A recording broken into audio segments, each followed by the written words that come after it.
സാരമില്ല. ഇതിലേക്ക് എന്താണ് സ്റ്റൗ കത്തിച്ചില്ലെന്നാണോ നോക്കുന്നത്? അതൊക്കെ വെയിറ്റ് ചെയ്യും. ഇങ്ങനെ ആരും ചായ ഉണ്ടാക്കാറില്ല. ചായപ്പൊടി എവിടെ? ചായപ്പൊടി എവിടെ? ഇതാ. അതെന്താ സാധനം? അതെന്താ എന്താ സാധനം? ഗ്യാസ് കത്തിക്കില്ല. ഗ്രീൻ ലേബലാ. അയ്യോ, പാല് തിളയ്ക്കുമ്പോഴല്ലേ ഇത് ഗ്രീൻ ലേബലാണോ? നല്ല കടുപ്പുള്ളതാണോ? മീഡിയം.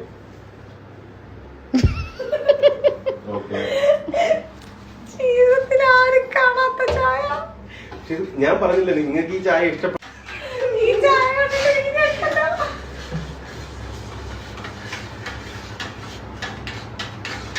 വീഡിയോ എടുത്ത് രസമുണ്ട് കേട്ടോ. എന്റെ സ്പെഷ്യൽ ചായ. ഗ്ലാസ് എന്താണ് ഗ്യാസ് കത്തിക്കാതെ പാൽപ്പൊടി, തേയില, ചായക്കാരൻ. വർക്കിംഗ് ആണോ? മിക്സിയിൽ അടിക്കണോ? ഒന്നും വേണ്ട.